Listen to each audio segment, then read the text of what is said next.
Olá a todos. Bem, hoje a gente vai continuar a nossa discussão aí da disciplina de geometria analítica, o, o conceito de vetor.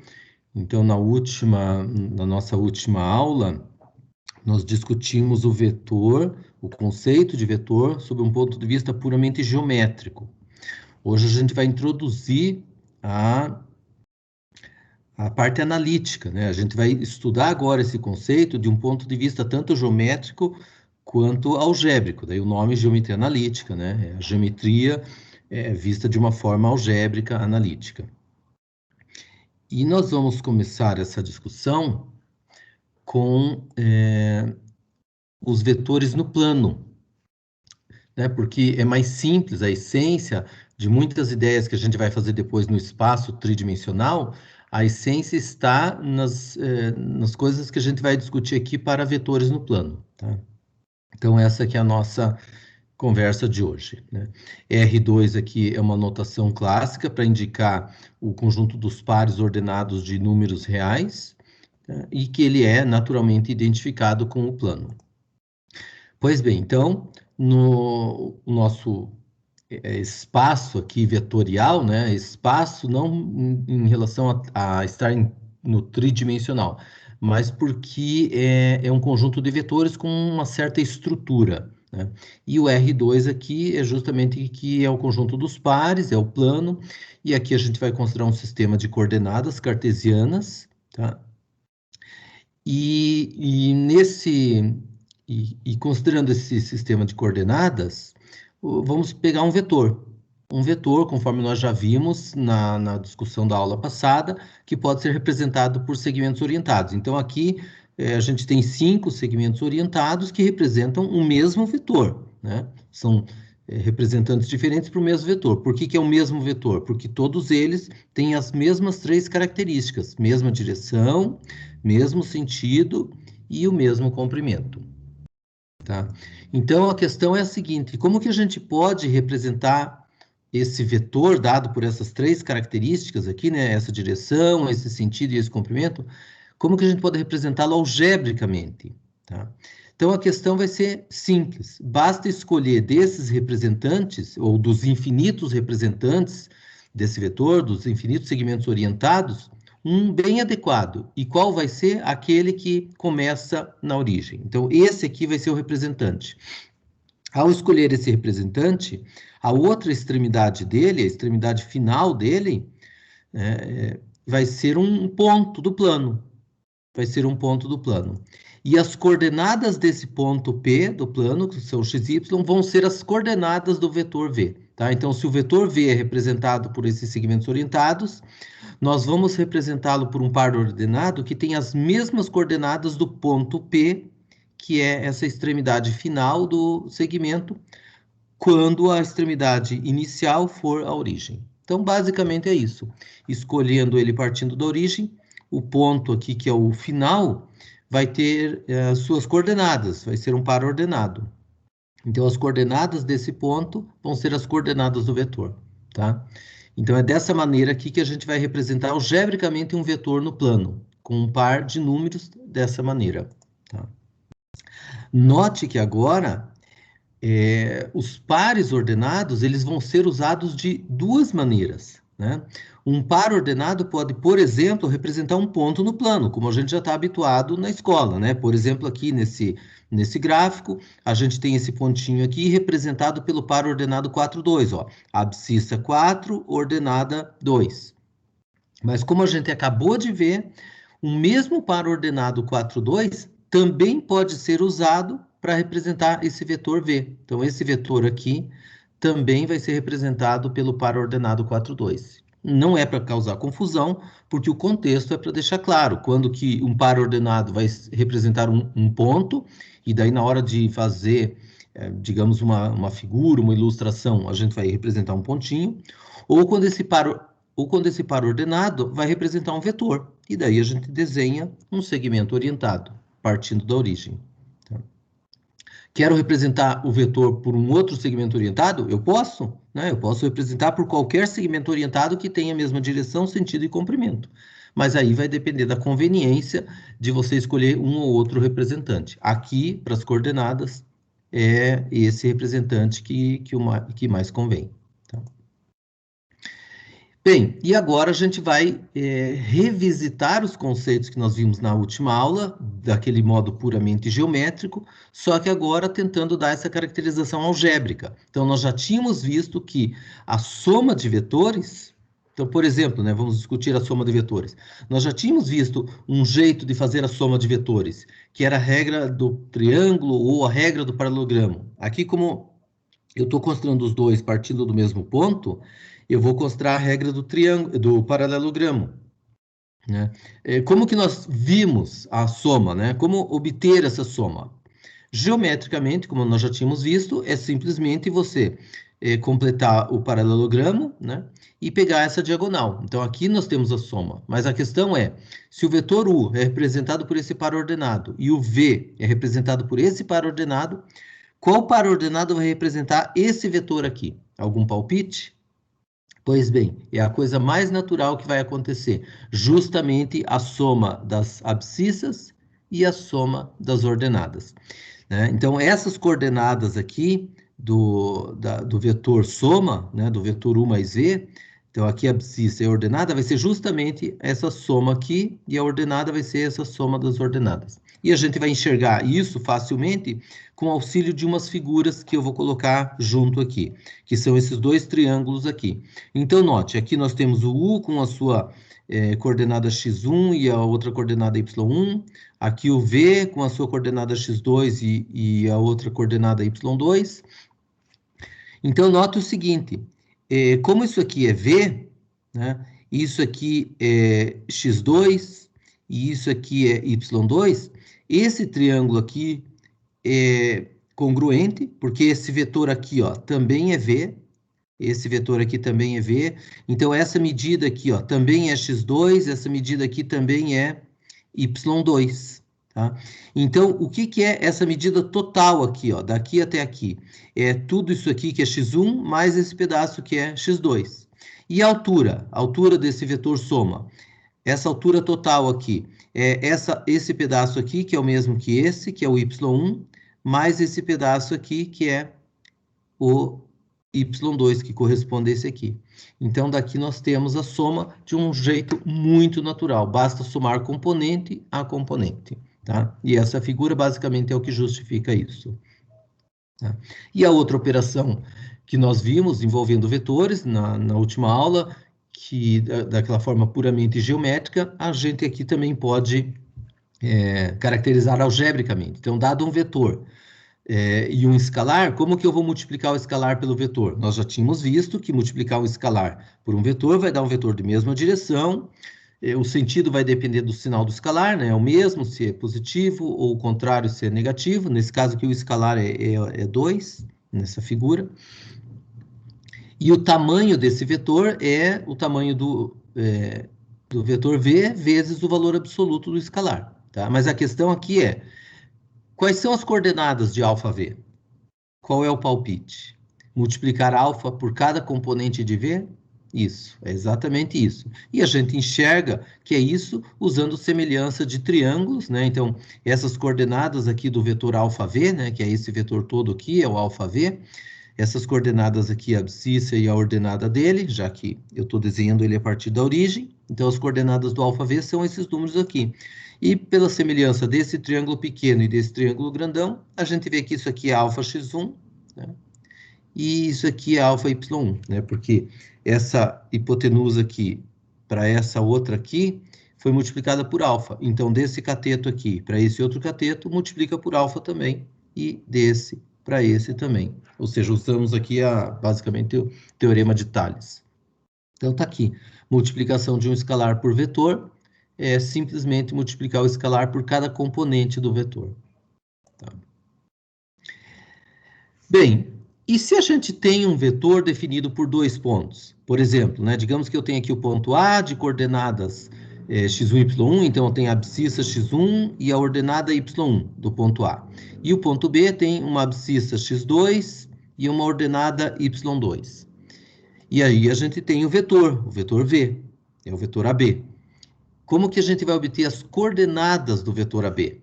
Bem, ele não está partindo da origem, tá? Mas mesmo assim, a gente consegue estabelecer as coordenadas desse vetor V, que é definido pelos pontos A e B, observando o seguinte, que o vetor OA mais o vetor V é igual ao vetor OB, né? Então, o vetor OA mais o nosso vetor V é igual ao vetor OB. Portanto, o vetor V, que é o nosso AB, é a diferença entre o OB e OA. Só que o OB eu posso representar por um par ordenado, como nós acabamos de ver, que são as coordenadas do ponto B. E o OA também por um par ordenado, que são as coordenadas do ponto A. Então, isso dá essa conta, que vai dar isso aqui. Ou seja, as coordenadas de um vetor dado por dois pontos, você obtém fazendo a diferença entre as coordenadas do ponto final por o ponto inicial. Final menos inicial, final menos inicial. Então, dessa maneira, a gente consegue representar algebricamente um vetor, tá aqui ó, a representação algébrica dele, quando ele é definido por dois pontos. Tá? E se a gente plotar esse par ordenado aqui?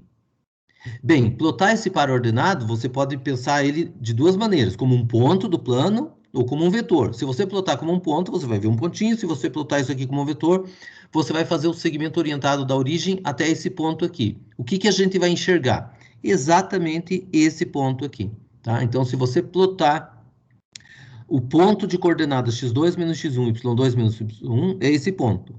Mas se você plotar o vetor V, que tem essas coordenadas, você vai plotar esse segmento orientado, partindo da origem até P. Tá? Então, note aqui, ó, é um outro representante, aquele representante que nós chamamos o representante natural do vetor, que é aquele que parte da origem, ele tem esse nome, representante natural, justamente dado por essas coordenadas aqui. Tá?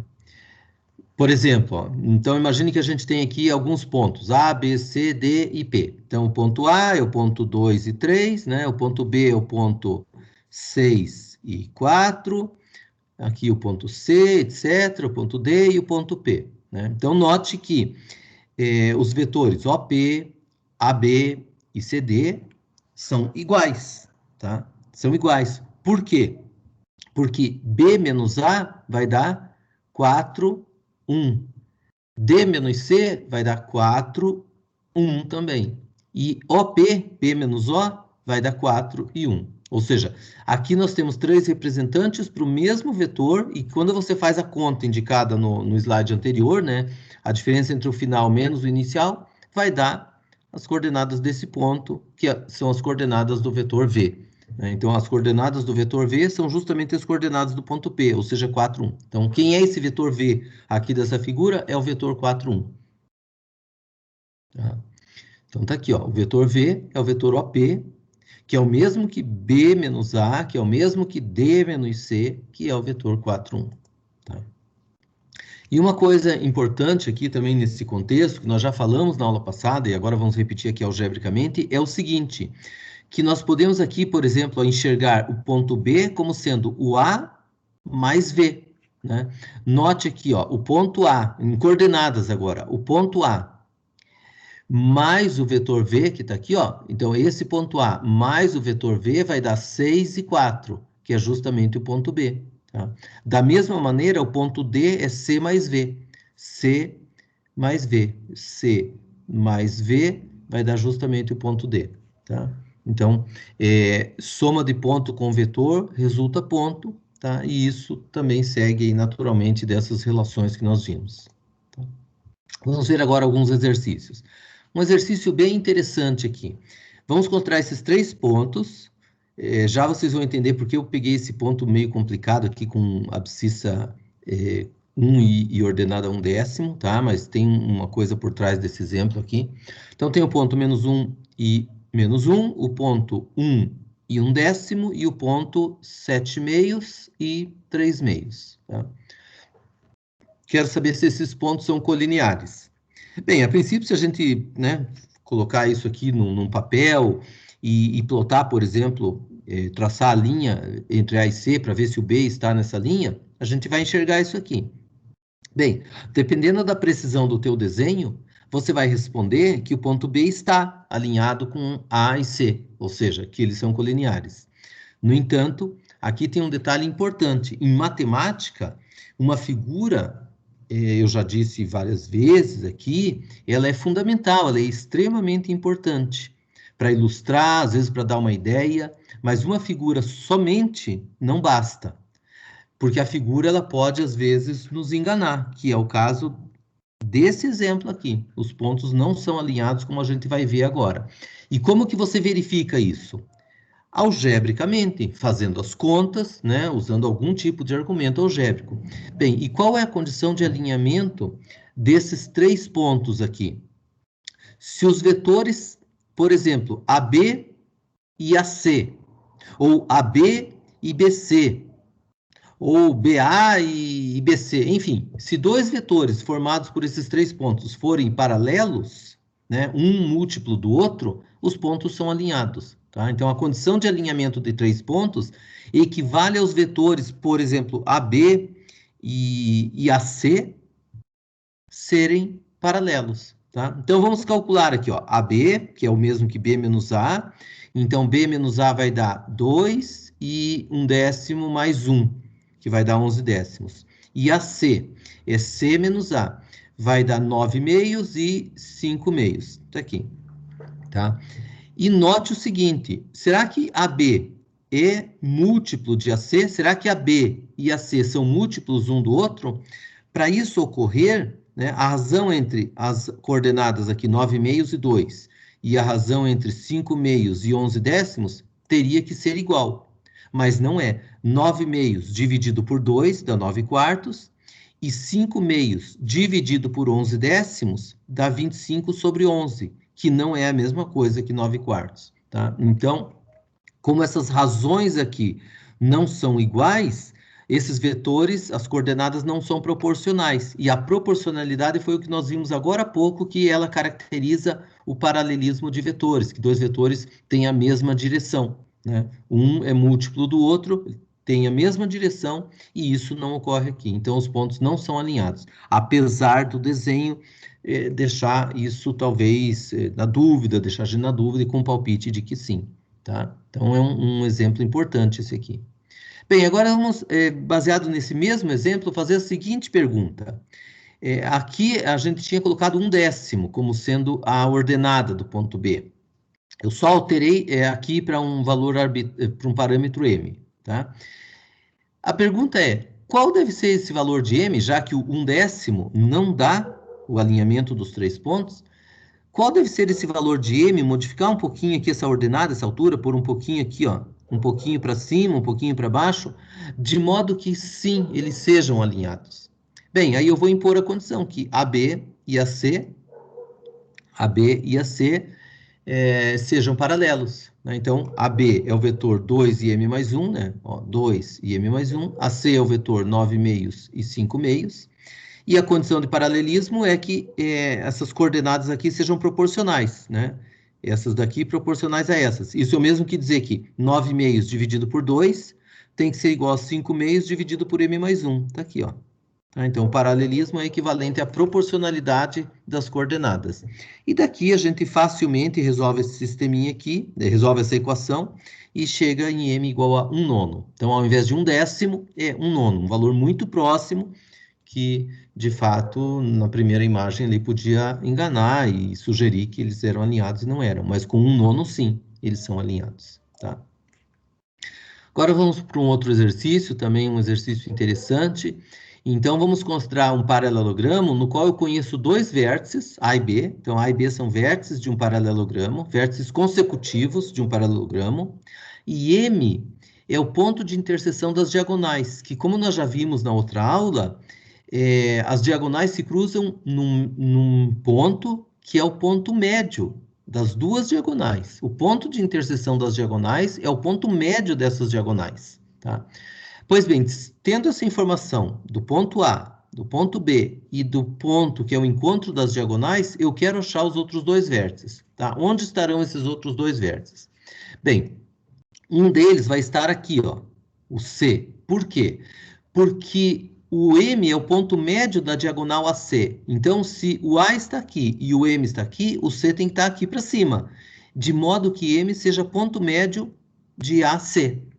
E o que significa que M é o ponto médio de AC? Que, por exemplo, o vetor AM é igual ao vetor MC. E que significa isso também? Que o ponto C é o mesmo que o M mais o vetor MC. Ó, o M mais o MC é o ponto C. Aqui a gente poderia também escrever isso assim, ó, que MC é C menos M, né, que é o final menos o inicial. Aquela relação que nós já vimos para indicar um vetor, né, o ponto final menos o inicial. Só que aqui nós vamos escrever dessa maneira, por quê? Eu quero o ponto C, tenho o ponto M, e nós temos o vetor MC, porque o vetor MC é C... Não, nós não temos o vetor MC, mas nós vamos ter um outro vetor igual a esse aqui, porque o vetor MC é o mesmo que o vetor AM, já que aqui é ponto médio, esse aqui, ó, esses dois são paralelos, o AM e o MC são paralelos, têm o mesmo tamanho, mesma direção, sentido e comprimento, então AM é igual a MC. Então tá aqui, ó, AM é igual a MC. Agora sim, nós temos o AM porque temos A e M, então AM é M menos A, tá? Então a M é M menos A, que dá isso aqui, e o M já foi dado, então quem é o C? M, que é 4, 3, mais 2, 2, ou seja, 6, 5. Da mesma maneira, como o M é o ponto médio da outra diagonal, e um extremo da diagonal está aqui, o outro extremo vai estar por aqui assim, ó, tá? Vai estar aqui, ó. De modo que M mais MD é igual ao ponto D. Ó, M mais MD é o ponto D. Só que MD é o mesmo que BM, e daí é o mesmo argumento. BM é o mesmo que M menos B, ó, M menos B, e que a conta dá esse valor, esse vetor aqui, e, portanto, o ponto D é essa soma que dá 3, 4. Então, aqui a gente consegue achar os dois vértices do paralelogramo a partir de dois deles e do ponto médio das diagonais. Tá? Um exercício interessante também. Por falar em ponto médio, tá? Acho que a gente tem agora, digamos, a obrigação de discutir isso de forma mais genérica, né? Dados dois pontos, dado um segmento, né, determinado por A e B, como que eu acho o ponto médio aqui desse segmento, né? Como que eu acho as coordenadas desse ponto médio? Nós vamos fazer isso usando vetores. O vetor AM é igual ao vetor MB, argumento que a gente usou agora há pouco, né? O vetor AM é igual ao vetor MB. Só que AM eu posso expressar como M menos A e MB como B menos M. Bem, jogando esse M para cá e esse A para cá, a gente tem que M é igual a mais B sobre 2. O que em coordenadas é o mesmo que abscissa mais abscissa dividido por 2 e ordenada mais ordenada dividido por 2. Então, uma fórmula do ponto médio é a mais natural possível, é a média das coordenadas. As coordenadas do ponto médio são as médias das coordenadas dos dois pontos envolvidos. Tá? Então, também uma coisa muito simples que a gente pode resolver usando vetores. Tá? Note que aquele exemplo lá do paralelogramo, aquele exemplo anterior, né, aquele exercício anterior, né, que nós encontramos aqui, foram dados os pontos A e B, né, esses pontos aqui, o ponto C e o D nós calculamos. Note a conta aqui, ó, que o ponto M é de fato o ponto médio de AC, ó. O ponto A é 2, 1, o ponto C é 6, 5, né, ó, 2, 1 com 6, 5. Quando você faz a média aqui, ó, vai dar 8, e 6 dividido por 2 dá 4, 3, que é o ponto M. A mesma coisa se você pegar BD, né, o B e o D. A média de BD vai dar justamente 5 mais 3, 8, por 2 dá 4, e 2 mais 4, 6, por 2 dá 3. Tá? Então, o ponto médio como a média aritmética das extremidades do segmento. Tá? Bem, e para finalizar essa nossa discussão de hoje, nós queremos agora discutir como calcular o comprimento de um vetor. A palavra comprimento, módulo, tamanho ou norma, são 4 palavras que que a gente usa na literatura para expressar a mesma coisa, né? O módulo de um vetor, o comprimento de um vetor, tamanho do vetor, ou norma do vetor, é tudo a mesma coisa, né? Então, eu quero calcular esse comprimento aqui. De que maneira a gente vai calcular o comprimento desse vetor V? Pois bem, aqui também nós vamos escolher um representante mais adequado, que vai facilitar a conta. Eu vou escolher aquele representante natural que parte da origem. Para o mesmo vetor V, ó, paralelo, mesma direção, sentido e comprimento, então é o mesmo vetor V, só está representado por um outro segmento orientado, tá? Esse ponto P aqui, as coordenadas dele serão as coordenadas do vetor V, tá? E daí aqui, digamos que as coordenadas desse ponto P sejam A e B, então o nosso vetor V vai ter coordenadas A e B também. Ora, e agora aplicando Pitágoras, aqui é A, aqui é B, aqui a hipotenusa é o tamanho do vetor V, não é V, hein? A hipotenusa não é V. V é um vetor. Um vetor é um objeto que não é só um número, é um objeto representado por segmentos orientados, etc. O tamanho de V é que é a hipotenusa do triângulo. Essa confusão é muito comum acontecer, das pessoas indicarem o tamanho a medida da hipotenusa como V. Não, a medida da hipotenusa é o tamanho de V, tá? E o tamanho de V, o módulo de V, o comprimento de V, é representado por esse símbolo aqui que nós já vimos na outra aula, né? Então, nesse caso, aplicando Pitágoras, vai dar isso aqui, tá? Raiz quadrada de A quadrado mais B ao quadrado, tá? Tá, mas e se o vetor V foi dado inicialmente lá por dois pontos, A e B? Digamos que eu tenha os pontos A e B. O ponto A com as suas coordenadas, o ponto B aqui com as suas coordenadas, e eu tenho o vetor AB. Como calcular aqui o tamanho desse vetor AB? Bem, de várias formas. Posso calcular a distância entre os pontos A e B, tendo as coordenadas. Posso calcular as coordenadas do vetor V a partir de A e B, e daí usar essa relação aqui que nós já vimos, tá? E é isso que a gente vai fazer. As coordenadas do vetor V, se você calcular usando as coordenadas de A e B, é fazer a diferença, final menos o inicial, né? Ó, o B é o final menos o inicial, é B menos A. Então, x2 menos x1, y2 menos y1, dá isso aqui. Ora, se V agora tem essas coordenadas, é porque esse ponto aqui tem essas coordenadas. Então, agora, isso aqui é a abscissa, que é o cateto, isso aqui é a ordenada, que é o outro cateto, e, portanto, o tamanho de V, a norma de V, o comprimento, o módulo de V, é dado por essa expressão, que eu acho que é familiar, né? Vocês devem ter aprendido na escola essa expressão aqui como a distância entre os pontos A e B, só não nesse contexto vetorial, e aqui a gente está dando um contexto vetorial, mas é a mesma fórmula, tá? A distância entre os pontos A e B, raiz quadrada da soma dos quadrados das diferenças das coordenadas. Tá? Só para finalizar agora, um outro exercício. Eu tenho um vetor U aqui, que é o vetor 3 e 2, tá? 3 e 2, ó, 3 e 2. E eu quero achar um vetor V que tenha comprimento 2 unidades. Então, a unidade de medida está indicada nessa figura, ó. Isso aqui é uma unidade de medida, ó. Esse quadradinho aqui é uma unidade de medida, tá? Eu quero um vetor que tenha tamanho 2, então o tamanho 2, ó, é esse tamanho aqui, mais ou menos. Só que eu quero que ele tenha a mesma direção que U, mas sentido contrário ao de U. Bem, se ele tem a mesma direção, então ele vai ser paralelo, daí eu posso representá-lo paralelamente a U, aonde eu quiser, mas eu vou escolher um representante natural aqui, partindo da origem. Ele vai ter sentido contrário ao de U e tamanho 2. Bem, o vetor, fazendo um desenho, vai ser um vetor aqui assim, ó. Mesma direção, ou seja, paralelo, sentido contrário e tamanho 2. Ó. Pode ver que daqui, ó, essa distância aqui é 2, aqui é 2 também, tá? Se você rotacionasse isso aqui, você ia encontrar bem esse pontinho aqui.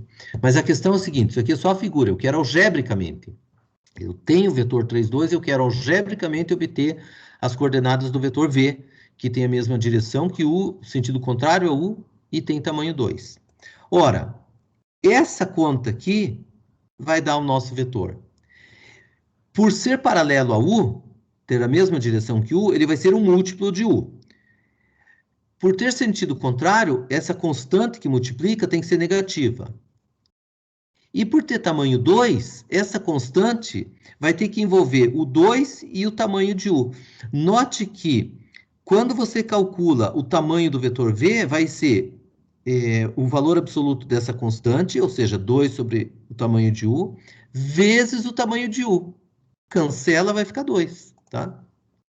Então, aqui, se você fizer a conta, nesse exemplo, vai dar a raiz de 13, né, o tamanho de U, e vezes o 32, e só para você enxergar mais ou menos esses pontos aqui, essa conta dá aproximadamente 1,66 e 1,10, tá? Ó, menos 1,66 e menos 1,10. Tá? Mas o importante aqui, ó, é observar essa relação aqui, ó. Vamos voltar. Essa relação aqui, né? Quando você quer calcular o tamanho desse vetor, o menos tem a ver com o sentido, que é o oposto. O tamanho desse vetor aqui vai ser esse número vezes o tamanho de U. Ora, esse número vezes o tamanho de U é a norma de U, é o módulo de U, que vai simplificar, vai ficar 2, como a gente quer, tá? Então é isso. Com isso, nós encerramos aqui essa discussão, tá? Sobre vetores no plano, essa caracterização algébrica. E no nosso próximo encontro, na nossa próxima aula, nós vamos discutir a caracterização algébrica de vetores no espaço tridimensional. Aí a gente vai ver que as ideias discutidas aqui no plano vão se transportar de uma forma muito natural e muito simples para o espaço tridimensional, ok? Então é isso, até a próxima.